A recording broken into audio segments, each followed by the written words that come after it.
వారం రోజుల్లో భద్రాచలం వద్ద వంతెన నిర్మాణం పనులు ప్రారంభం కావాలని రాష్ట్ర వ్యవసాయ మార్కెటింగ్ సహకార శాఖ మంత్రి తుమ్మల నాగేశ్వరరావు జాతీయ రహదారుల ఇంజనీరింగ్ అధికారులను ఆదేశించారు. గోదావరి వంతెన నిర్మాణ పనులు ప్రగతిపై ఆదివారం ఐటీసీ విశ్రాంతి భవనంలో జాతీయ రహదారుల అధికారులతో ప్రత్యేక సమావేశం నిర్వహించారు.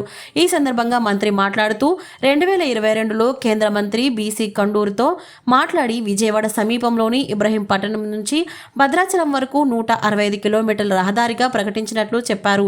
1000 కోట్ల రూపాయలతో చేపట్టిన పనులను 2015 సంవత్సరంలో నితిన్ గడ్కరీ కలిసి తాను శంకుస్థాపన చేసినట్లు చెప్పారు.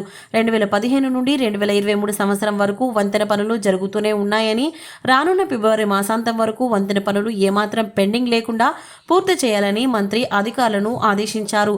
వంతెన నిర్మాణ పనులపై మంత్రి ఫోన్ ద్వారా ఈఎన్సీ గణపతి రెడ్డి, భారత ప్రభుత్వ జాతీయ రహదారుల విభాగం ప్రాంతీయ మేనేజర్ కుష్వాలతో మాట్లాడి తక్షణమే పనులు ప్రారంభించాలని ఆదేశించారు. కేంద్ర మంత్రి నితిన్ గడ్కరీతో తాను మాట్లాడతానని, ఎట్టి పరిస్థితుల్లో ఈ వారం రోజుల్లో పనులు ప్రారంభించాలని ఆయన సూచించారు. జాతీయ రహదారుల శాఖ ఈఈ యుగేందర్, డిఈ శైలజ తదితరులు పాల్గొన్నారు. ఆ తర్వాత మంత్రి గోదావరిపై బ్రిడ్జి నిర్మాణం చేసే ప్రదేశంను అధికారులతో కలిసి సందర్శించారు. ఎక్కడ బెస్ట్ ఇది ఉంటామో అక్కడ మనం మన టౌన్ బ్యూటిఫై చేయాలి.